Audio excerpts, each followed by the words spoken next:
E.N.D here, day 4 for the spoilers of Innistrad Crimson Vow. Today it's Sunday, very few cards spoiled, but there are a couple of surprises. Let's start. And I want to start with a common DFC Werewolf, Fearful Villager, 2 and 1 red, it's a 2/3 with Menace. Has day bound, which means that when it's day, it's Fearful Villager, when it's night, it's Fearsome Werewolf, 4/3 with Menace.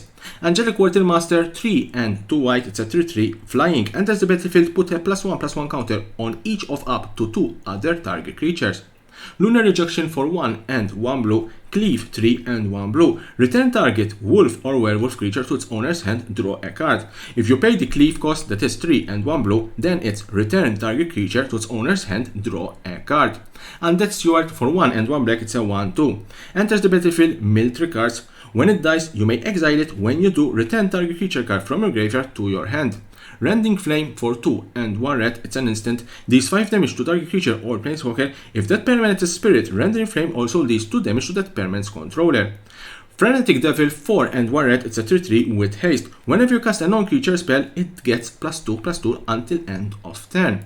Pexon Pup for 1 and 1 green, it's a 1/1. At the beginning of combat on your turn, if you control another wolf or werewolf, put a +1/+1 counter on it. Vice-Spawn Spider for 1 blue and 1 green, it's a 2/3 with reach. At the beginning of your upkeep, mill a card. 2, 1 green and 1 blue, tap, sacrifice it, create a 1/1 green insect creature token for each creature card in your graveyard, activate only as a sorcery. Rare cards, Keswick Wolf Rider for 1 red, it's a 1/2 with Menace. 2 and 1 red, tap, exile 2 cards from your graveyard, create a 3/2 red wolf creature token. Alverwald Oddity, 2 and 2 green, it's a 4/4 with trample and haste. 5 and 2 green, transform it, and it transforms into Alverwald Behemoth. It's an 8/8 with trample and haste. Either creatures you control get a +1/+1 and have trample and haste. This is a very strong card, especially in green. And remember that currently in standard there is a very strong and successful deck, mono green, and I'm sure this card will see play in that particular deck.